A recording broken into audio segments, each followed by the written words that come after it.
Okay, welcome back to the randInt podcast with Raffy and Chandra. Let's see if this works. Yes. Now, apologies for promising to be regular and then taking an unexpectedly long break. But this time, I think there was for a possibly reasonable the reason.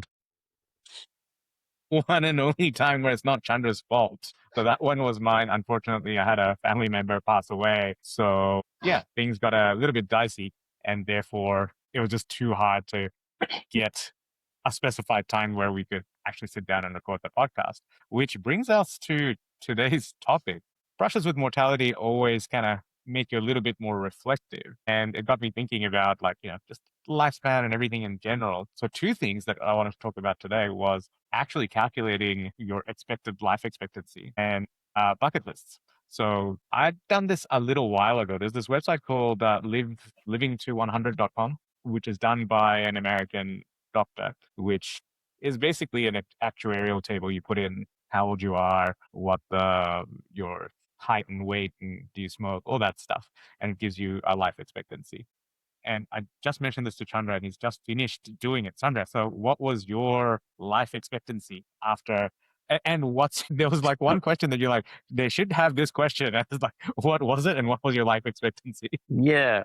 Well, I mean, it said 95, but that seems surprising. I'm unsure how likely I am to survive that long. Yeah, mine came up at 90, which actually, like, I've done this survey before, and initially, like years ago, like decades ago, and it was like 82, and then it was 86, and this is the first time I've seen 90. So I think they do update the tables with increases in longevity, because this is the highest I've seen, and I would remember because I remember it being like 80, and if you you can also do this thing where you can ask Claude, like, what's the book, 4,000 Weeks, Oliver Berkman. Haven't seen that one.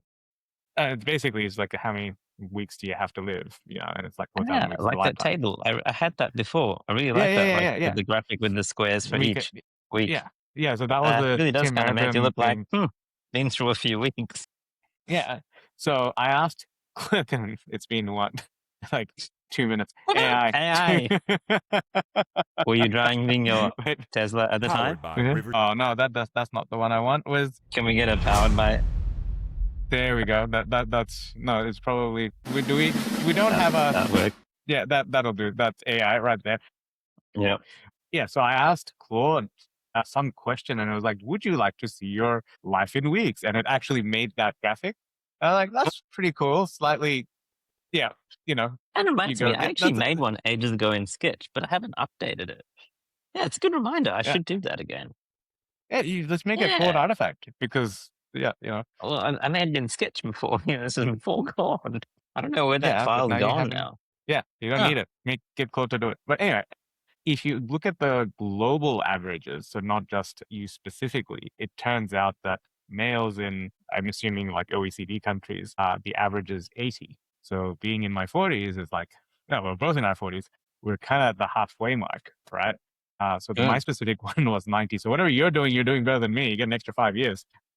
Well, there was one question which was like, how much do you work? And it's like, I'm retired, or I work 5,000 hours a day. I'm like, can it be both? Like, because number of months of the year I'm not working, and the other ones I am working an extra 28 hours a day.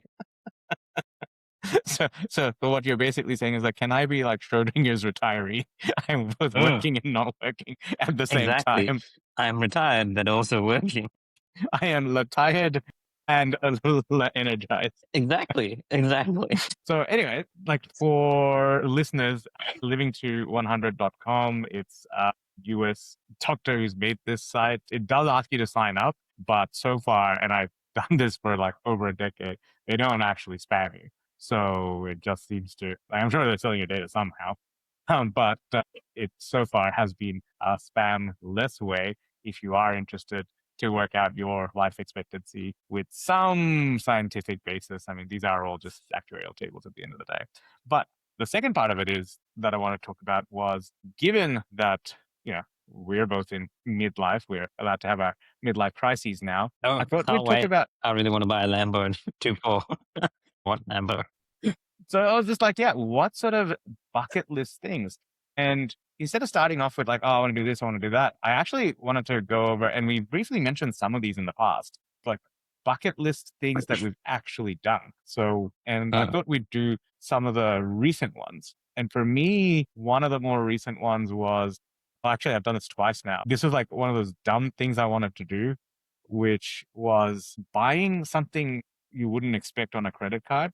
So I bought a car with my credit card, and it just sounds Nice. very dumb because obviously then I have to pay it off, splash with a loan, etc., etc. No. But Good if you point. think, well, actually, so if you do the maths on this, so I've done it twice now. Actually, I bought my Tesla on a credit card as well, and they just let you do it. This dealer was like, "Oh, maybe not, blah blah blah. You can take the deposit, and like then you can take the whole amount. It's just an extended deposit."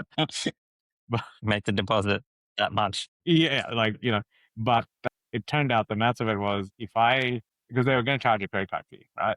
But if I paid like point something percent extra, I'd get double the amount of points by going through pay.com or like Snipped or whatever. And because my car, by the ATO laws, the logbook works out to be like 80% business. So the transaction cost is also 80% business, right?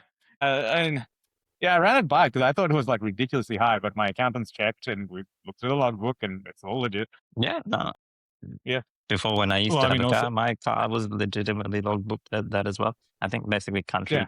kind of makes that happen, and you work at quite a few Yeah. different Well, sites. yeah, mine is like, my network has 7 different hospitals. And I do not know where I'm going it's all a rotating roster. So there's like a definition of an itinerant worker, and essentially that plus private plus on call plus second on call, which we can get any other sites, means that, and I do cross multiple times a week where I don't know where I am going to be in the morning or in the afternoon. Anyway, by and large, it fits the thing. So I was like, oh, actually, that means in total it'll cost me car cost plus I think about $1,000 in credit card fees. But for a car, that basically means for $1,000, I'm getting a return flight to like Europe. So Yeah, that's the cheapest worth business it. class flight you can get. Yeah. Yeah, Yeah. tick tick. So that was one You'd be of crazy my not to. bucket list items. You're practically saving money by spending it. Exactly. So, do you have any bucket list items that you've done recently that you're kind of proud of? I mean, I can see your list, and I hate one Well, of them, there's a lot which of involves floating parking next to. related ones for me, but Yeah, yeah, the most they're kind of linking together. But the most recent bucket list item, which I didn't know was a bucket list item, was anchoring my own boat outside the Statue of Liberty. It was kind of cool. yeah. Like, It wasn't your bucket list item. I put it on your bucket yeah, list. great. You put the idea in my head, and I'm like, well, that's on my bucket list. Oh But man, it's because it kind of was cool. Like, I you get to did it take my own the house there. And yeah, the coolest thing was, I whilst it's remember, still not in a burning pile. yeah, no, it's still good. I mean, like, it was freezing my ass off getting there, and I would not want to do it again. But No, you since have I to was do it there, once more. yeah, no, I've done it. I've picked it off. But the coolest thing was actually not the one thing that was cool was the drone photo, obviously, Oh, outside. But the other yeah. thing that was really cool was literally waking up in bed, getting up, looking out the window, and seeing the Statue of Liberty from your bedroom window, like just 200 meters away. You're like, So, huh, dear well, that's a listeners, new view. when he got his boat, right? So the number of times I've been meant to be on this boat that so I was meant to be on the maiden voyage, but then he's like, it's the first time driving it. I don't know if I can actually get you to the airport. I was like, yeah, okay. It's like, no, Yeah. you'll definitely get there, plus or minus like 5 days. Like, you do know planes don't work like that, right? And They're flexible. yeah. They'll wait. It's fine. And at that point, even if I extended my leave, I wouldn't have been able to, just because like the variance was too large. So I was like, all right, I'll do it Yeah. another year. And then every year after that, including the Statue of Liberty thing, which was, I was like, hey, if you have a boat, we have to park it in front of the Statue of Liberty, Yeah. right? Like we just have to do it, right? And I just definitely want to be there. And he was there the 1 week where, because of other personal stuff, I just could not. Like, I'd just come back from Yep. the US. I'd literally come back from the US like what, 3 weeks earlier? Yeah. Yeah. And I mean, and this guy, he was like, oh yeah, I'll make it up. And he's like, oh no, there's a storm, and no, I want to detour to like the Florida Everglades and fight with alligators or some shit. Like, I was like, just come up. And he's like, I don't want to. I can't. want to go play golf. Yeah, I can't because the winds and like you have a motor. Just motor through the wind and the storm. Yeah, It's fine. yeah. So I left, and 10 days later, he's like, "Guess where I am?" Like, yeah, yeah. Anyway, Sophie. yeah. And he sends me a selfie, and then he's like, "Oh, I mean, because I'm here, because it was like a cold, sunny day." He rides a bike all up and down like East River Park, and I was like, "God damn it!" It's like, hey, you know, New York's really cool. Yeah, and I was like, I was just there. I was like, so, and I was there at actually links to one of my ones, which was I always wanted to go to a tech event, like a phone or like some sort of launch, just to see are people actually hyped up, or is it just like one of those sitcom things Yeah. where they say applause and then you clap, you know. But there does seem to be enough weirdos like me and you who like tech enough to actually get excited. And so I was Sadly. there around this time last year, actually, for the launch event for the new Galaxy Fold. So it was just like a few weeks after that. Oh, actually, that's right. Because I did that. Then I went to Stanford to teach, and I think it was like a week or two after that you were up there. I don't remember. It was very soon. Yeah. That actually reminds me of an item that's not on my list now, and I guess maybe that won't make it until there's something relevant. But I think, like, I back then, I really wanted to go for an iPhone launch, like go to the flagship store in the The Apple. US, like, and line up for an iPhone. Like, that would have been cool. I Set don't up think tent anyone like a week lines up before. anymore, though. No, it's not a thing anymore. But like, it would No, have been cool back in the day. yeah, you missed your chance. I still remember like Go buying on. the iPhones when I was an iPhone user, and then selling them on eBay, like flipping it Mm. on like day one. Well, yeah, that I would buy two and sell one because brown, of course. It's well, then your one is cheaper. Duh. Exactly. How can you not? Yeah. So, Unpack was my other one, like the tech launch. I got Mm. to go to three now. So I did Singapore. That was the first one, and the Singapore one was weird because it was literally so. I think we had it on a podcast, like the end of year ones that we always do. It's like, hey, what bucket list item are we gonna do? And I remember putting it on the December, and in January, Samsung rang me up, going, "Do you want to go to Singapore?" I'm like, "Well, that was quick." Sure. Well, because starting off the bucket list in January, it is. Yeah, like it was just really quick. So I was like, okay, that I didn't even know how to do that, and it just happened. So actually, I just realized one more I've done.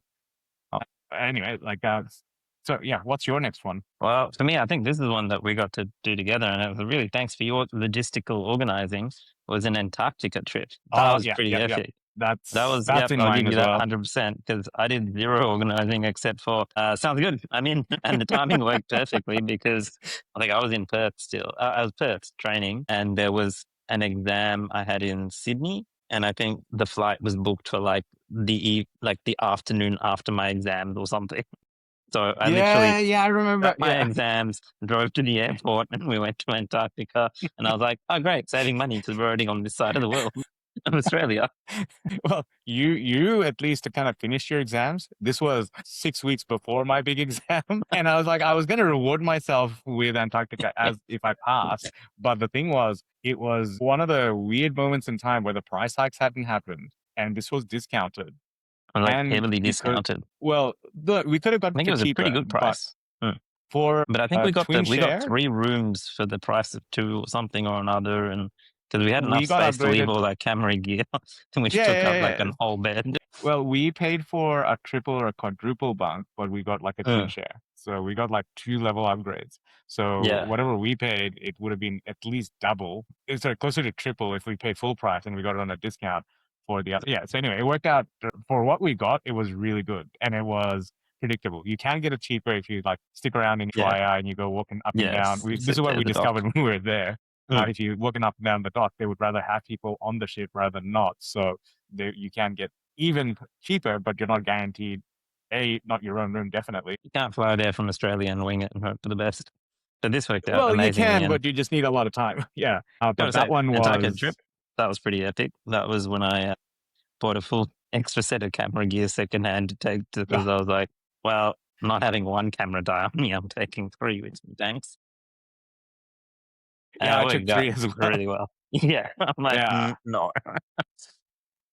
Well, That that was a was great also, trip. Photography, tick, tick. I've still got the photos from that trip, and so I'm like, yeah, tick. well, it's That not was very even that epic. because, like, remember, like, IT guy, Joe. He's not IT. Jared and Yeah. like, there's all these people that to this day we don't talk to all Yeah. the time because they're from America and UK and stuff like that. But we will comment on like Uh-uh. Instagram, etc. And they're still inverted commas friends and acquaintances. So it was one of those ones where you bond and you keep in Because a touch. lot of people on that trip, there was like a reason. I mean, I don't think we had a reason apart from it was on discount, but like there were people doing their seventh continent or whatever and other sort of, important things. So I think like for everybody, I think is on the trip, it's like there's some meaning to it, whatever it may be. And it's also something that you're not going to do every, like, I'm sure some people will do it multiple times, but it's one of those, it is like a true bucket list thing. Like, you do it Yeah. once, you kind of move on from it. Like, I would go back just to see the difference because the photos that Yeah. I'm seeing, like, cameras are better, but then you're like, ooh, that was an ice shelf. I remember this spot. This is not what Uh, it looked like 15 years ago now. will be kind of cool. Yeah. So that one, I yeah. think So I've got we'll some have couple more. Sorry? Yeah, I'm just trying to think whether the cameras back then had GPS tags on them. I'm sure I would have tagged them. Anyway, No, you did it interesting. with your iPhone because Yeah, I think the I Canons manually didn't. did it though. Yeah. Yeah. I remember you manually do it, like going is like you'll take a photo, then you take another one on your Yeah. I was iPhone. like, I need Yeah, GPS. yeah, What's the point of a photo without a GPS yeah, tag? yeah. If it doesn't have a GPS, did it really happen, or is it just Exactly. AI? That's just AI. I have a couple more travel ones. Mm. What about you One travel was wise? relative. So Antarctica, absolutely. Greenland, which was the most recent, well, not unexpected, but place that. So there's Mm. all these places in the Those world photos look because pretty you just, epic. yeah, it's not even just a photo because there's a bunch of places in the world that are just hard to get into. So Mm. at the time, so this is what, 4 years ago, Did you try to buy Greenland. Greenland? Is that why? I should have. It was a bargain. I didn't know. Although weirdly, like Greenland's got a lot of housing construction going on. Ooh, when I was there anyway. Uh, So at the time, the main airport couldn't accept a Boeing 747 or anything. The runway was too short.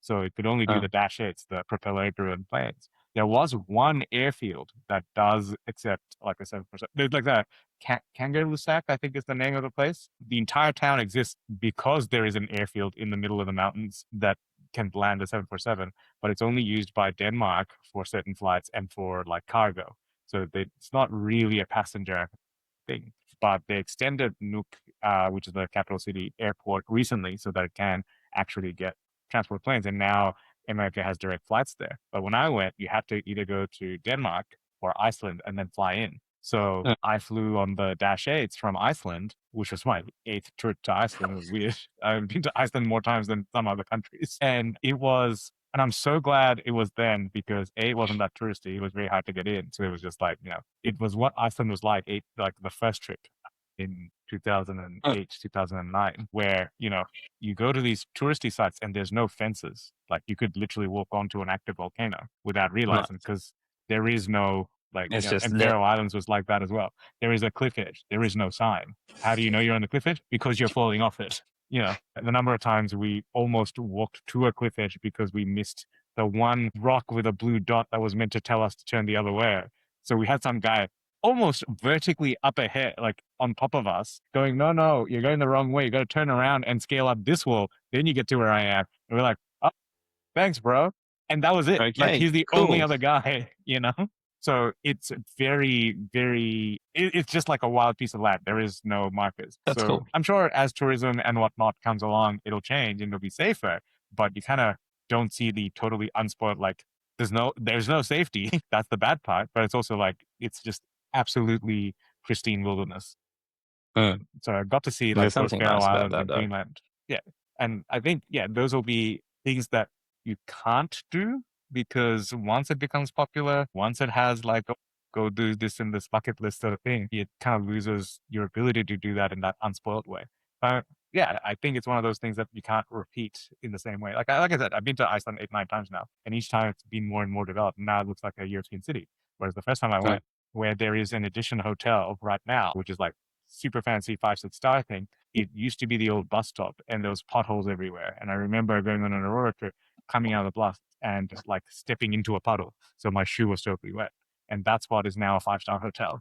And like I have photos of these places, and like It's this, changed. there used to be this walk along. It's weird because I've gone so many times to this very remote place that was clearly just uptrending. So I feel like I've seen Iceland grow up, if that makes sense, you know? Yep. And it's just such a weirdly remote place to be able to say that about, literally on the other side of the planet. Like, it's one thing to say, it's like, I saw Tassie change, right? Like, okay, it's an hour's flight. But it's But like this is I've seen another on the part of other the world side. change. Yeah. Yeah. And yeah, so that was actually, yeah, I didn't think of that as a bucket list thing, but that's wasn't a bucket list thing, but I was like, yeah, that's a fairly fundamental experience. Yeah. What's next one for you? Well, I guess it's interesting because it's a couple of things. It's like the make a thing. So something that other people actually find useful and been a few times. So like, for example, with initially with the journal and Ah, yep, then yep, yep. with like nebula stuff. And now I like, it has been a bucket list item to actually make something that other people actually use. And I guess, Yeah, yeah. as I go forward, what I make becomes more and more useful or more used. But there is something actually kind of cool about like knowing that there are colleagues relying on stuff that I got the ball rolling on initially. Yeah, There are that's people that true. if iScribe goes down, they get very upset about that. And I Yeah, hear and about weirdly, that. it's call me to call you. Yeah. That it's like, it's a thing. And there is something kind of nice about that. It's like, yep, okay, something of use has been made. Yeah, yeah, yeah. I think my vision, I have a I similar think for one, me but I that think, makes sense because like I like making things. Like and I think like the people using it has always been it being of use to other people has always been a secondary thing. I just kind of make it for me usually. But then it's like it's kind of nice to have things that then are useful to everyone. yeah, I think for me, I mean, generally speaking, it's been nice because you build the stuff. I help out at the edges and I can drop off and do my own thing because I think I'm better at like dropping in, doing a few things Mm. and running off. So it's been nice to be able to help, but not really doing the core stuff because like already juggling too many balls by the time you go, hey, you want to add another one? I'm like, yours will actually be heavy and your looks like you're doing something that other people rely on. So I'll do little bits, but I can't commit to the amount of effort that you're putting in. But I think the smaller scale version of that was me just doing things for fun that other people went, hey, like I remember a friend just messaging me out of the blue going, hey, can I buy one of your photos as a print for a gift for someone? And I was like, okay. And it was a really shit photo. Like, as in, it was just one of those ones that you just But post on still, Instagram. And there I is was like, something about like selling a photo. Like it's just like yeah, tick. like it was blurry, da da da. And I pointed this out. I'm like, look, I can go retake. And they're like, and they insisted, right? They Mm. absolutely insisted that it had to be that photo that I went and printed off, etc. They're like, no, no, no, I want that particular. Sometimes it's also like, Yeah, oh, but there's a yeah, better one. Are you sure it's that one? That yeah. And they presented to their friend who absolutely loved it. And I was like, it is definitely one of those ones where I just posted something because I was going for a walk in the city. Right. I remember the photo. It was ugh, actually on one of the bridges, and it was blurry because it was a night photo taken on a phone. But it was like the first time where I realized that how other people see something is not necessarily how I see it. Because I was like, it's kind of shit, right?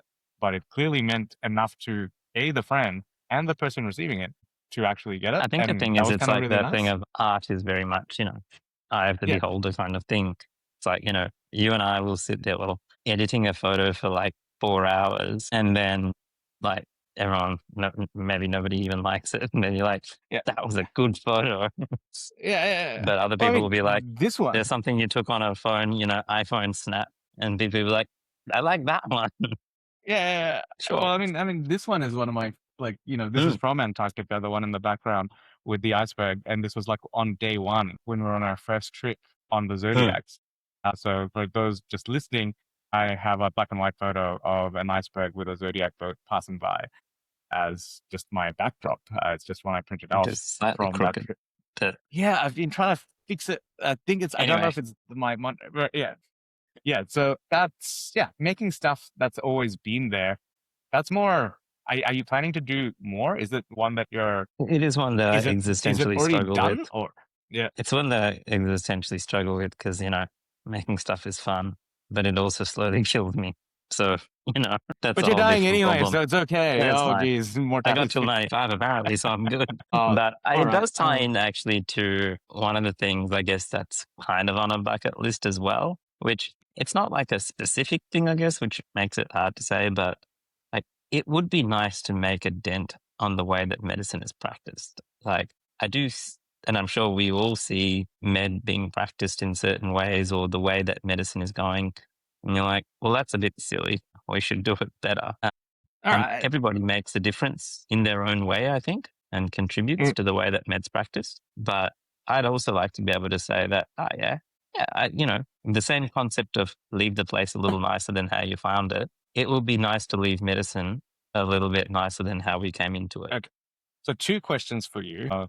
And as I ask these questions, like I'll have to think of my own answers. One is there a little thing you're currently doing right now that you think is having the impact, right? Or like leaving it slightly better? And question two, and I can answer the first one whilst you think, because you always get distracted for a little bit. No, you got an answer for that one. Okay. And the second one is if you could magic wand it, like what's the most obvious big thing that you'd want to impact? Right. Yeah.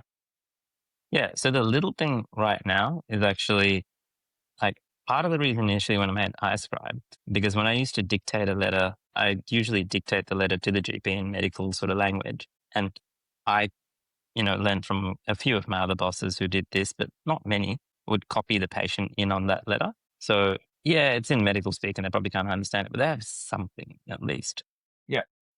And so now with iScribe, at least one of the default, and not trying to be a salesperson here, but one of the default outputs you get No, not at is a all. patient letter. No, but is a patient letter. And it's just something that I've always wanted because I'm like, I always just send that letter, the GP letter back to the patient, but most patients can't understand that. It'd be nice to have a simple language letter that gets sent out to the patient.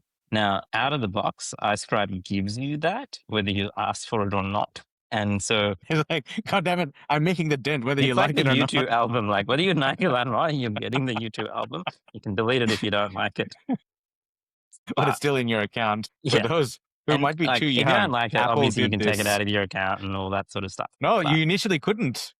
oh, really? You know Oh, that? Initially, okay. No. you could. So for those who are Maybe way I too should do young that for too. I'm like, wait, give this to your patients. on one of the Apple events, you released an album and they basically gave it to every single iTunes account holder. So it just appeared on your account. And then there was this huge backlash because people were like, I never wanted the album. And they're like, oh, no, it's okay. It's free. And they're like, no, but we can't delete it.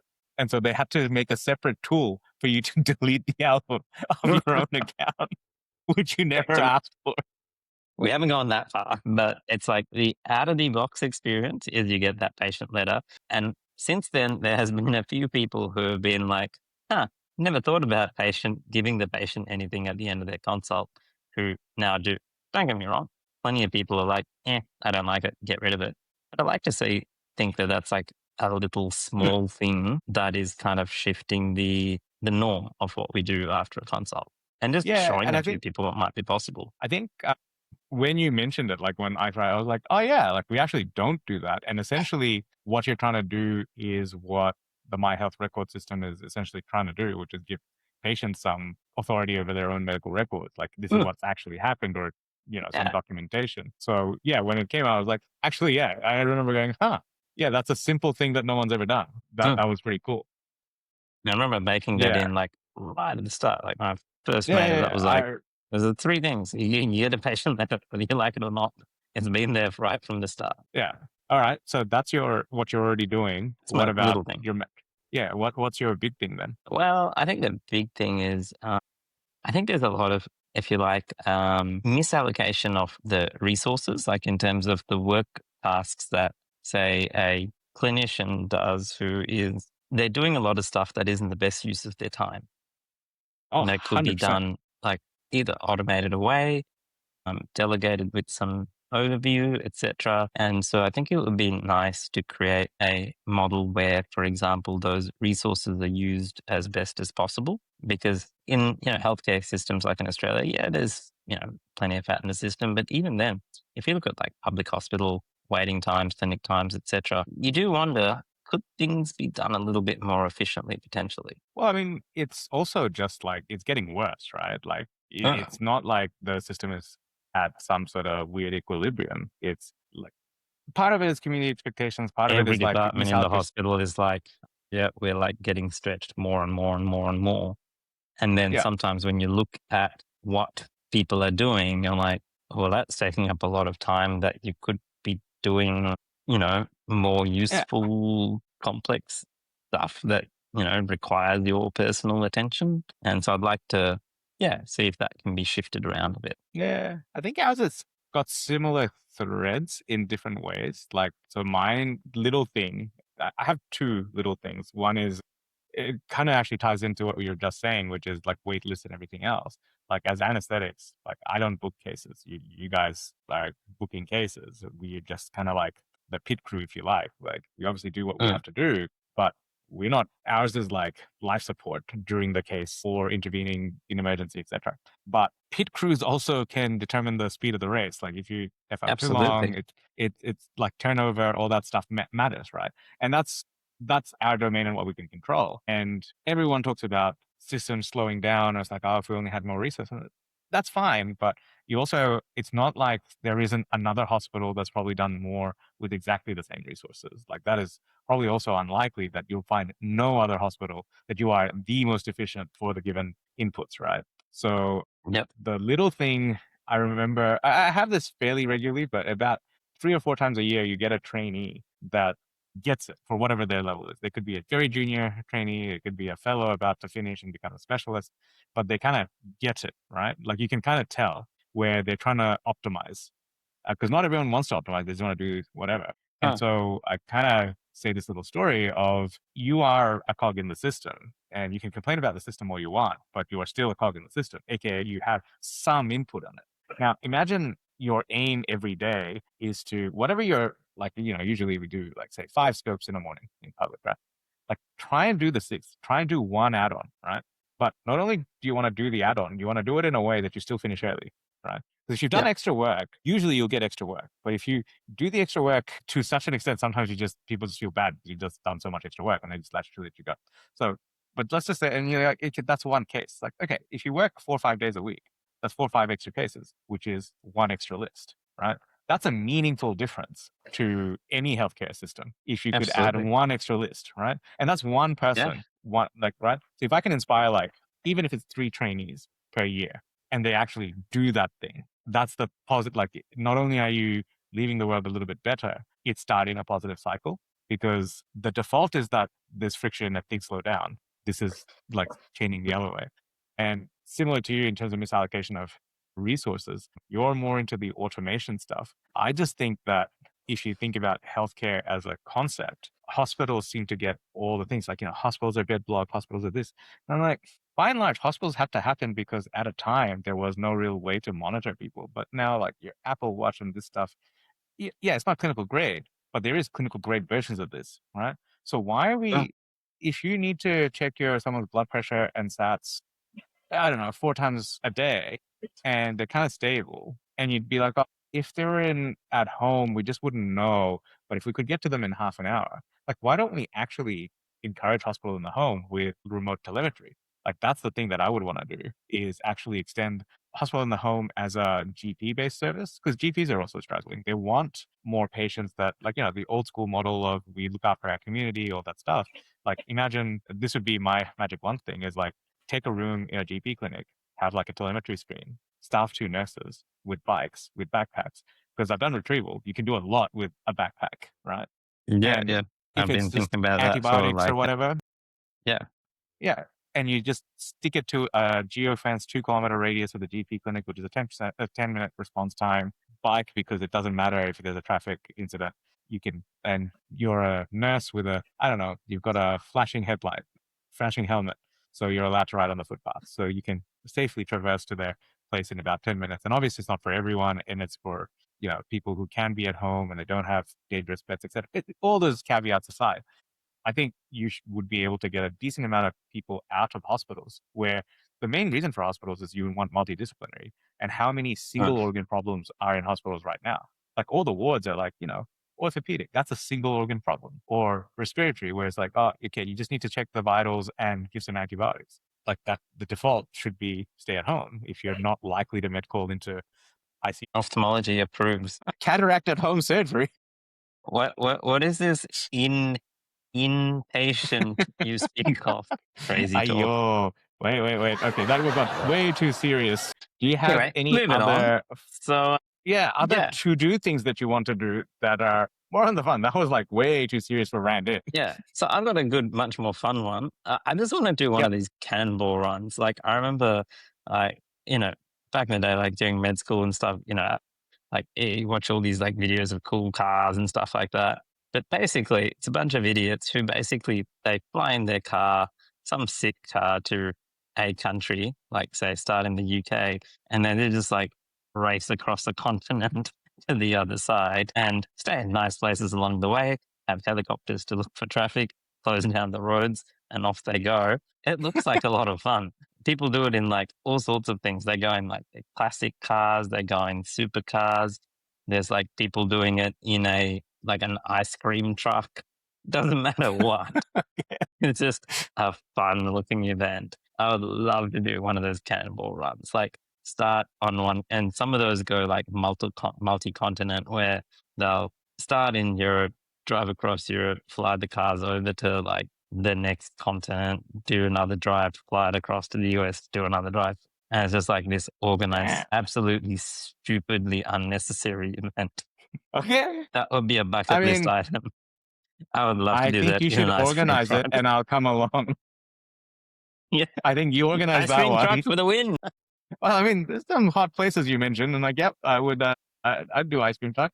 I mean, it Yeah, sounds kind of random enough. I'm like, yep, I would come along. So yeah, I expect an invite. Yeah, actually, I a had random life Lambo ones. based ice cream truck. We can sell ice creams out of it. So I think you briefly mentioned this. So like one of my random life ones, like Chandra gets fun car. Let me drive fun car. I don't want to own it. It sounds like a headache. I'll drive his. Just like Damn I it, this have is like live on me with the Chandra's boat. boat, I was like, just find take somebody over his else's boat, bedroom. and then I got one. Damn it. But I think my equivalent bucket list item would be always have Raffy's couch available. well, you do. Thank you. Try not to I lose know. said couch. This one I accidentally have half done. So this was my fun one was like the two travel ones. Like a lot of my ones are travel, but I go to the North Pole, Uh, want to stay in an underwater hotel. There's a mm, few, yeah, and go to I've seen space. those. Whatever that. Oh, Yeah, yeah, yeah, that's cool. yeah. So those are the weird ones. Obviously, some the tech isn't there for. I mean, yeah, if you're a billionaire, you can go to space for like 30 seconds, but for the rest Mm, of us, I'd like to go for at least a few orbits to take photos, which is only like, depending on your altitude, like every 90 minutes or something, you do an orbit. all right. Okay. Or maybe a few hours. I don't know, but it's fast. So, but not 90 Seems like seconds. a good business model. Anyway. Yeah, But then I was like, I don't know how to pull this off. This isn't like one of the impossibilities one, right?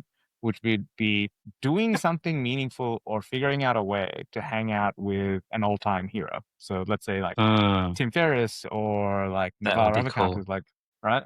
Or just like, Yeah. and what that means is not just they're coming to an event and you watch them speak, but you get to Mm, meet and greet them. So this is my very specific definition. It's like no one's gonna be friends. Like, you're not in the same circle. If yeah, you're yeah, gonna of be course. friends, you're going to be friends, right? Yeah. But I would want to get to know them to the point where if I bumped into them again, they'd be like, "Oh, yeah," right? Like, or if you could email them or text them, you don't totally get ignored. You're most likely never going to get a response, but if it's really important, Mm, you could at least catch their attention and it wouldn't go to like spam, right? And the interesting thing is like it's been a little bit weird, but because of internet and because of just being a weirdo, like I actually have, I would say, partial completion on this.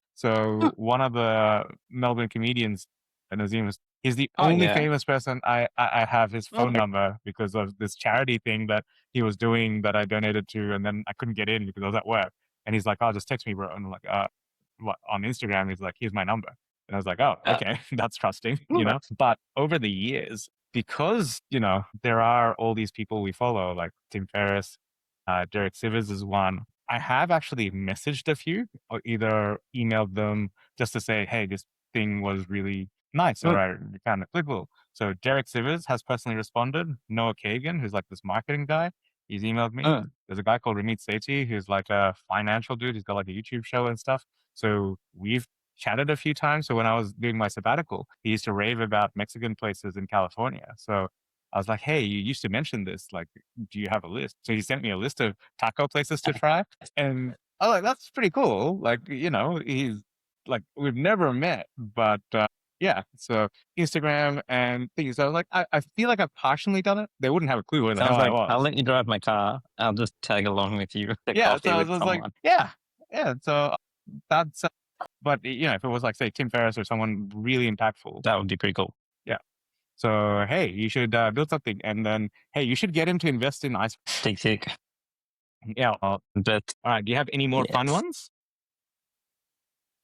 Yeah, well, I've got one which is just like it's on this floating list, but I would love to do a solo ocean crossing. So for context from people, normally when you do an ocean crossing, that means you're usually offshore for like at least a week or so. So for example, the Atlantic crossing is 2 weeks, or I took 3 weeks. The Pacific crossing, which I'll do next, is probably going to be 4 weeks or so. Normally, you take a crew or like a bunch of people on board because the boat's moving 24/7. And so normally if I like having 4 people on board.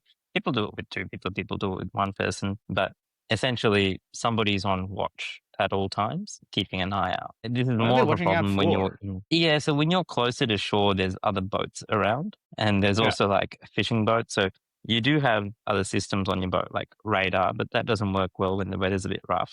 And there's another system called AIS where boats they transmit their position and you transmit your position, but not all boats have that and not all boats use it. So, for example, some fishing boats, they have them, but they turn them off when they're fishing because they don't want to tell their competition where the good fishing sites are and stuff.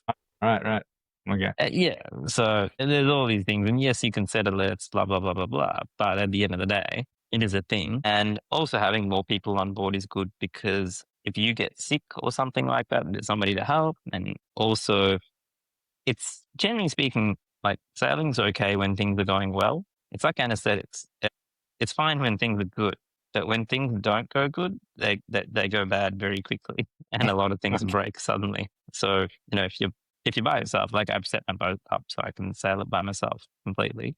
But then if something broke and I had to like climb the mast by myself, that's a whole new level of skill that's required to do that to fix like a jammed thing at the top of the mast or something crazy like that. So bucket list item for me would be a solo ocean crossing. I would love to be offshore for like 1+ weeks, just me and just taking serendipity somewhere. That would be pretty cool. So what I'm And hearing there's is, different ways, like I've spoken to different solo sailors as to how they do it. Like some solo sailors at nighttime, for example, they set an alarm. So, every hour they get up, have a quick look, go back to sleep, I don't or they do know, every man. This 20 sounds minutes. like people have done it And in there's like some people who Colombia are just and like, had snorted some YOLO, I powder. just go to sleep for 8 hours. I wake up and I see if I'm alive. I think I would probably be in the And latter it category. sounds like some people have gone to Colombia and snorted some powder and they've been awake for like a week straight, and that's the only way. Nah, you just go to sleep and you hope to wake up the next day. If you wake up underneath an oil tanker, what are the Like, odds? all I'm hearing is like, I wish one day I can self-flagellate myself. Why? It would be pretty cool. Dear listeners, this is where Chandra and I differ quite significantly. Look, it's like the Australian girl that did the Around the World. She's 15. 15 Yeah, year old does it. yeah, I because can she's do it. 15. She I has, know. like. She has not learned risk reward ratios. Yeah, She got nothing to lose. exactly. Like if you're 15 and you wouldn't know any better, you wouldn't be able to This is true. articulate half of the stuff of like, oh yeah, there's all these things that are effing dangerous, and you're also a 40-something-year-old male. Yeah. Peak fitness, clearly.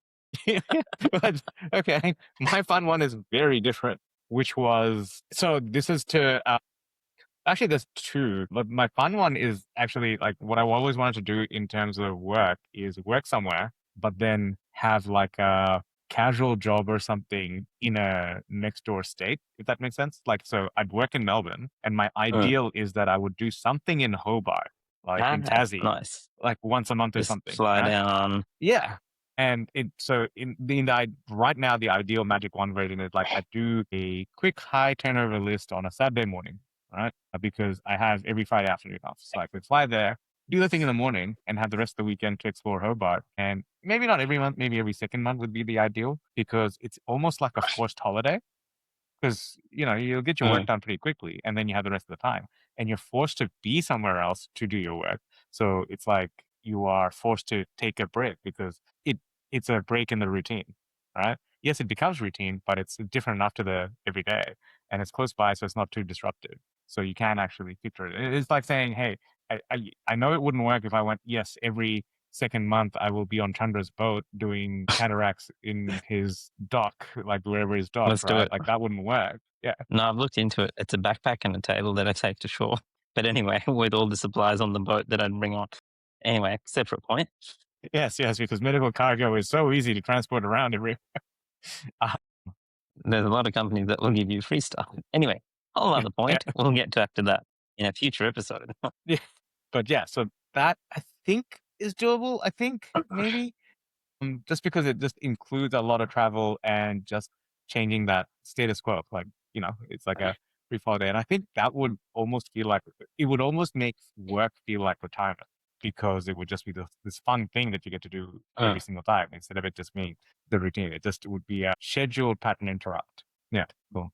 All right. With that, we're coming up to an hour. So, dear listeners, do you have any bucket list items or is there any that you find super weird, including like, hey, I don't know, go get swim with very hungry sharks like Chandra seems to want to do with his boat. Great idea. 10 out of 10 would recommend. Yeah. So again, apologies for the slight delay. Oh, I actually, you know how we were meant to finish off with random facts? I forgot to actually put it Uh, into our show notes, but I do you didn't have a do that. random. I can't think of one randomly now. I have the best random one that's Okay. just happened in the last, I want to say 48 hours. I haven't verified it. So I haven't actually gone looking for it. I've just seen the social media headlines and the news headlines. So I don't know the specifics, but supposedly there's a lab, I think in Europe or in the US, that has basically created artificial life. It's the very first totally synthetic cell that is eating and dividing and doing all the life things, but Huh? it's not a pre-existing organism. Now, I haven't looked through the definitions of what it means and exactly like what they've done, but like there's like this weird red microscope image, and it looks Huh. weird as a cell, as far as the cell goes. If you look at it, you almost kind of goes like, yeah, it feels like someone's rendered a pixel of a cell. It just looks different to what you'd be used to. So yeah, so that's a random factoid of the day. It's like we're making artificial cells of totally new organisms, and it Interesting. seems to be artificially doing stuff like matching the markers of life, sort of thing. Like it's a single cell organism or multi-cell now, but it's dividing. But yeah, So we're replacing ourselves. Well done. well, no, you gotta no. We're replacing the physical body. We've got AI to replace the mind. Right. Sorry. Hard to keep track. Any random factoids from you? I've been very much deep diving in the AI world at the moment, and Yeah. Any can't say it's things a coming up? random factoid, but I have to say the pace of improvement is still pretty insane to the point that I think the way that software is being built is changing. And there's more and more and more companies that, like, I know I am building things as opposed to buying them now because it's just easier. Like, and they built a whole new knowledge base system. It was easier just to like build it than it was to buy it because I wanted some specific features. But even like a very tiny thing, like I used to have an application on my Mac which meant that I could click with 4 fingers to close a window. So I used like Better Touch tool. I don't know if anybody else has used that on a company computer. Then you have to, and it turns out that application now does a whole bunch of other AI stuff and cloud and all these things. Turns out it took me about a grand total of 2 minutes just to rebuild that entire tool to do what I That's want. nuts. Yeah. And I'm like, That's huh, yeah. okay, it took me 2 minutes, which means that it'll take somebody else like half an hour. Give it another year, you'll be making it in 2 minutes as well. Yeah, So yeah, that's it's just an pretty. interesting where we're going with making things now. Yeah.